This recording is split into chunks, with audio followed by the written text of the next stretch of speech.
Day was Monday, we'll take a look at how UT celebrated as well as the resources on campus for veterans. A center on campus is giving back to students in ways you might not think about. They're giving away free haircuts, and we were at the event. And a club on campus is making it easier to prevent unwanted pregnancies by providing free contraceptives. Last week, reports of racist text messages began to gain traction online, with even some students at UT getting the text. We're following some breaking news for you today. I'm Carson Lowry. And I'm Griffin Hadley. Thanks for joining us. Our Grayson Thatcher joins us now to break down exactly what's going on. Now, Grayson, you spoke with a student who received one of these text messages? Yeah, guys, the morning after the election, many African-American college students received racist text messages that some call disturbing. Now, spam messages pop up frequently on phones. I know I've gotten them about a missing package, voting ads, and more. But after the election, a lot of students got a different type of text. Now, students here at UT and across the nation received this text the day after the election, telling them they needed to report to the nearest plantation and that they would be picked up by their executive slaves. I spoke to a student who received one of these messages.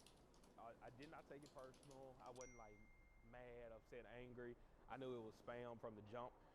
But what I was grateful for that Dean Hughes did reach out and say, hey, do you need anything? How are you feeling? Is everything okay? The FBI is now investigating how the texts were sent out and who sent them. Make sure you tune in next week because I sat down with a cybersecurity expert to learn how spam texts go out and the impact of your digital footprint. UT also made a statement responding to the text saying that they are aware students receive these messages and that they have offered care and support to those students. They also encourage any students that receive this message to report it to the Dean of Students. Thanks, Grayson. We're going to keep you updated on this story. For any immediate breaking news, follow us at TVC News on Instagram.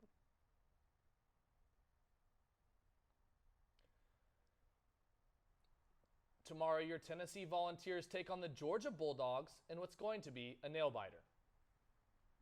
Vols are known to travel, so to give you a heads up on what weather to expect in Athens, we have Maggie Schwerking. Thanks, guys. Kickoff for the game against Georgia is set for 7:30. There's going to be a little bit of a breeze, so make sure you grab a jacket if you're planning on doing anything outside. Kickoff should be around 57 degrees, at the end of the game should be 50 degrees. For all of you traveling to Georgia, make sure that you dress warm and cheer on our Vols. We will talk about our weekend forecast here in Knoxville later. Back to you guys. Thanks, Maggie. Veterans Day was on Monday, and there was plenty of celebrations from a full parade downtown to the newly painted Rock. Take a look at that. And not only was the Rock painted, but UTK veterans, whether students, faculty, or staff, gathered at the Veterans Success Center for free food and drinks. Chris Magra, professor of history, put the event together in hopes of giving back to our veterans. Trying to do a little bit more than thanking veterans for their service. We're so appreciative of what veterans do for us and for our country. We wanted to give back a little bit this morning. UTK veterans, students and staff got the opportunity to talk about their experiences and stories serving in the military, all while enjoying bagels and pastries.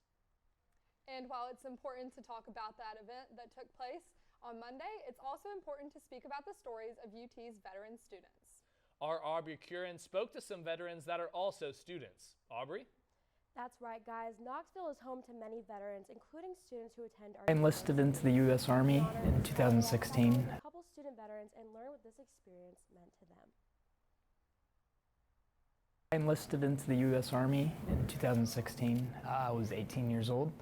I signed up to join the infantry, and then after my basic training, they sent me to Fort Drum, New York with the 10th Mountain Division. I served in the Army between, say, 2020 and 2023, 2024. I joined the Army when I was 19, and I wanted to be able to provide for my daughter, for my family, so I joined. Kevin, Alex, and Matthew each served in the United States Army before enrolling back in school at the University of Tennessee.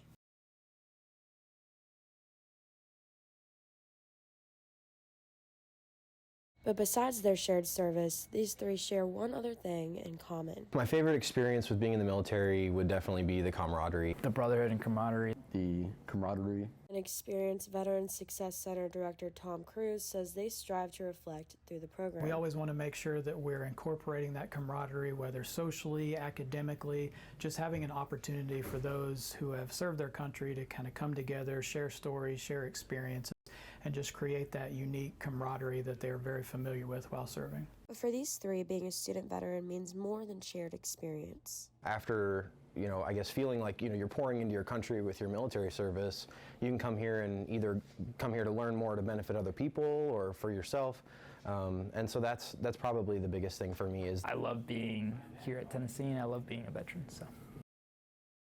Today, the volunteer spirit fills these veterans, giving them a sense of what camaraderie looks like at Tennessee.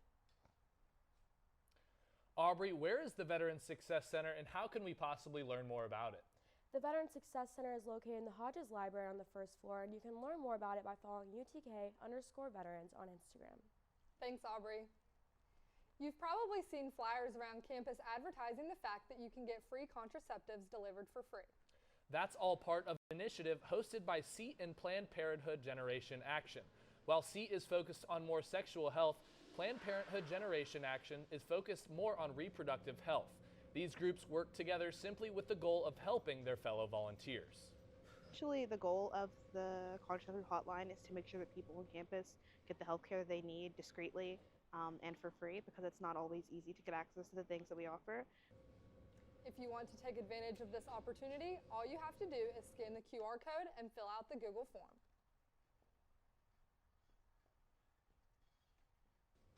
When we get back, we take a look at how your favorite sports teams are doing. The football team just came off a big win and are now looking for an even bigger win. We'll bring you up to speed with both men's and women's basketball. Hear that? That's the sound of your life. Perfectly imperfect. But every time you drive after drinking, the music gets drowned out. Your life sounds pretty great. Don't let a buzz ruin it. Buzzed driving is drunk driving. Don't drive buzzed. I don't think that many kids in my son's school even do it. He makes fun of his friend who vapes. He would never try it. She's into soccer. She's on the honor roll. She's just not the type. No way. No way. No way. No way, my kid would never vape. Get your head out of the cloud. Today, nearly 8,000 kids will start vaping, maybe even yours. Learn about the dangers at talkaboutvaping.org. Hi, I'm Ryan Blaney, a third-generation race car driver. And we dedicate a lot of our time to going as fast as possible. But when my grandpa was diagnosed with Alzheimer's, it was a very unexpected bump in the road for us. It's important to notice if older family members are acting differently, experiencing problems with their memory, or having trouble with routine tasks.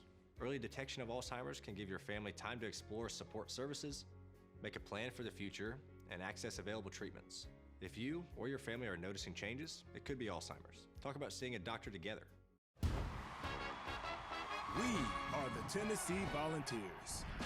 People who create connections, push boundaries, do the research that changes lives. We've got world-class academics and championship athletics. To be the best, you gotta learn from the best. And if you wanna lead, you gotta light the way. We've got what it takes. It takes a volunteer. As always, Tennessee Athletics has been busy. Our Jeremy Knopf joins us now. Jeremy, what's going on with sports at UT? Thank you, guys. Hello and welcome to the Rocky Top Sports Report. I'm Jeremy Knopf, bringing you up to date with all the things sports here on Rocky Top. Let's begin with some Volunteers football. For the first time in over a month, the Vols are back on the road as they are suited up for their biggest challenge of the season.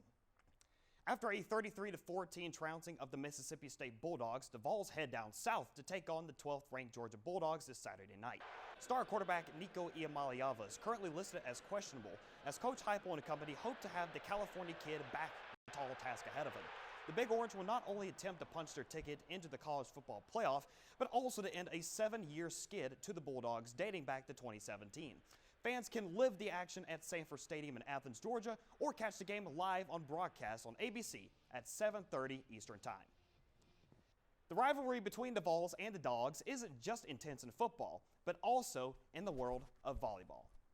Tonight in the Food City Center, the Lady Vols and UGA will face off for the second time this season, with the Vols winning their first match in Athens on November 1st in a final of 3-1. Since then, the Orange have won 3 of their last 4 matches, with Nina Chajic leading the pack with 52 kills over that 4-game stretch, as well as Caroline Kerr with 143 assists. Vol Nation can catch this match in Knoxville starting at 6:30 p.m. or stream it live on SEC Network Plus. The basketballs continue to dominate the competition. Just a few short days ago in the Food City Center, the Tennessee basketball squad manhandled the Montana Grizzlies 92-57. Igor Milicic Jr. highlighted the night with 18 points scored and 10 rebounds, while Felix Okpara, Chaz Lanier, and Caroline Carr backed up the team's success, each with 13 points of their own. The Vols are starting red hot with a 3-0 record and are looking to keep it perfect this coming Sunday when the equally undefeated Austin Peay Governors come to Knoxville. Now, we go over to our own Alexi Cowan as she sat down with Tennessee basketball star Zakai Ziegler. Zakai Ziegler, a fan favorite on the Tennessee basketball team since he was a freshman. 4 years later, he prepares for his final season on the court. But this year, he has another goal before March comes around, helping his 2 biggest fans. 7-year-old Nori and 2-year-old Rain are Zakai's 2 nephews who both suffer from hydrocephalus, a condition caused by too much fluid on the brain, leaving the boys unable to walk or talk. Those are the 2 happiest babies I know. Like, every time I see them, they got big smiles on their face. They don't walk, they don't talk, but I might say what's up to them, like give them a high five or something, and they just always have the biggest smiles on their faces. Ziegler partnered with Knoxville's NPG Brain and Concussion, launching a foundation called Zakai's Assist to raise money for hydrocephalus research. They're going to everybody, pretty much everybody with hydrocephalus. Not just my nephew, but everybody. I want to spread the word for all of them, and I just want everybody to have the right equipment and all the needs that they need to live. Zakai and his nephews have a special relationship and a unique bond. I think if they could talk, they would probably say he's their favorite person in the world. When he walks in the door, they light up. Along with the 2 boys, he has another nephew, Storm, that loves him just as much. Kai is the coolest. Kai is the coolest. Vol Nation played a big role in the Zieglers' lives in 2022 when Zakai's mother's apartment in New York burnt to the ground. Tennessee fans raised over $350,000 for his family. In that moment, even that night, the Vols came through for me. With a new home in Tennessee, thanks to Vol fans across the globe, the Zieglers are ready to face hydrocephalus head on. Vol Nation, will you assist? In Knoxville, Alexi Cowan, Vol News. Meanwhile, the Lady Vols basketball squad keeps their record perfect at 3-0 after their Tuesday home win against the Middle Tennessee Blue Raiders 89-75. Talasia Cooper and Samara Spencer had a strong night, scoring 35 combined points, while Cooper, Z Spearman, and Sarah Puckett stood out on defense with a combined 12 defensive rebounds. These Lady Volunteers look to keep the ball rolling against the Liberty Flames this Saturday at Food City Center, tipping off at high noon Eastern Time. That'll wrap it up for your weekly dose of the Rocky Top Sports Report. I'm Jeremy Minoff saying have a great weekend and go Vols. Now we go back to the desk for more news and events from around Knoxville. Thanks, Jeremy. When we get back, we know that finding parking on campus can be hard, but now there might be a solution. We break down how an app can help you get around.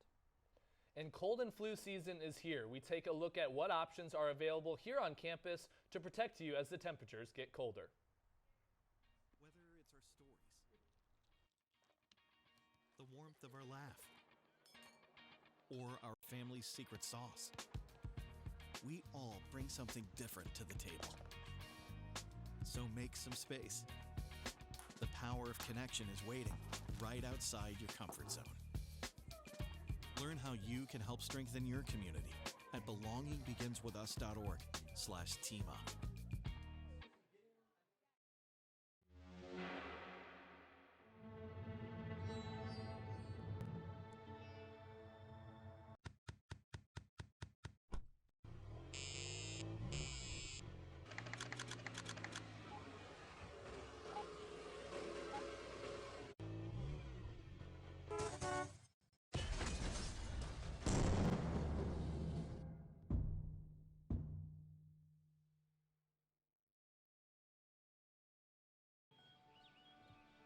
right there. Wait. Use the shovel and bucket of water, remember? Drown, stir, drown, feel. Then make sure it's cool. Where'd you learn that? SmokeyBear.com. Brushed up on some tips before we left. Don't want to start a wildfire, right? Only you can prevent wildfires. We are the Tennessee Volunteers. People who create connections, push boundaries, do the research that changes lives. We've got world-class academics and championship athletics. To be the best, you gotta learn from the best. And if you wanna lead, you gotta light the way. We got what it takes. It takes a volunteer.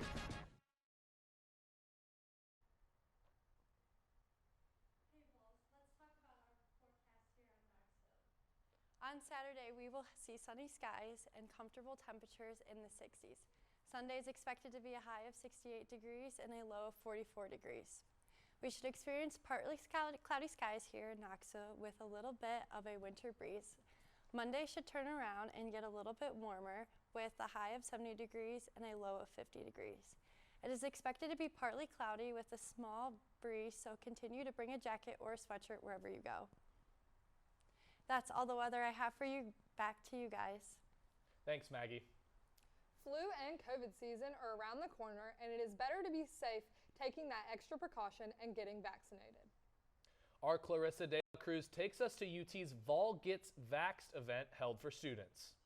Thanks, Griffin. It can be difficult for many students to carve out time of their day to get a flu shot. I looked at how the university is helping to ease that stress.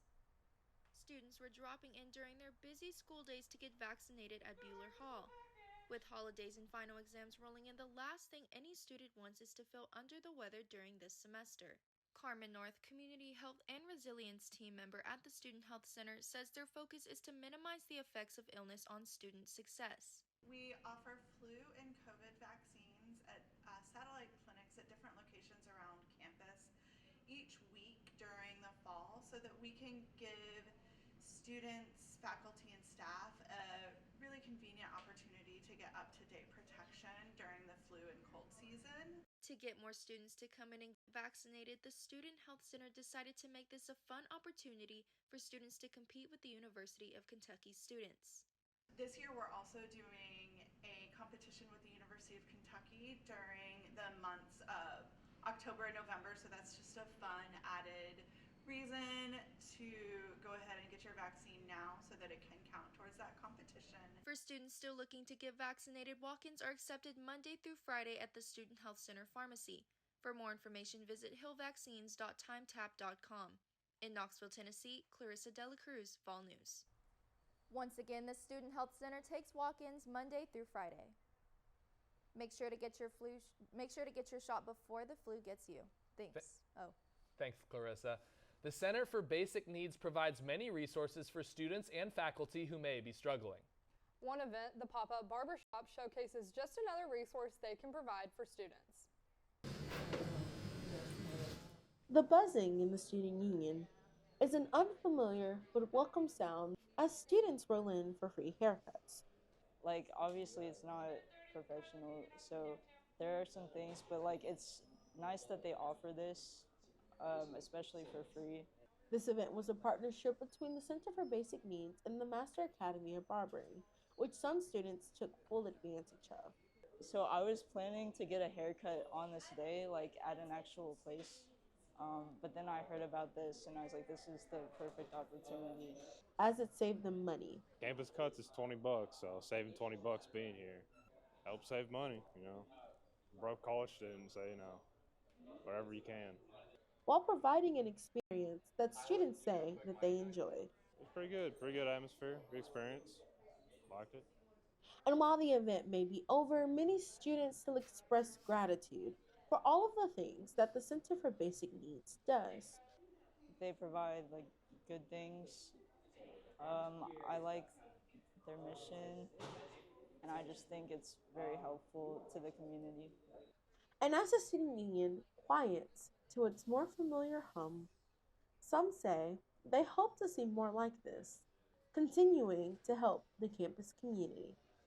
In Knoxville, Alexis Brunson, VolNews. If you missed this event, don't worry. The Center for Basic Needs is planning on hosting other events like this in the future.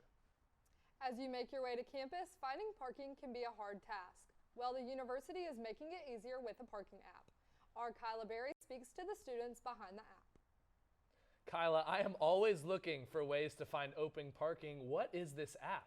Yeah, that's always a very popular question. It's called Ballpark. It's a collaboration between the university, parking and transit, and students a part of the Heath Integrated Business and Engineering program.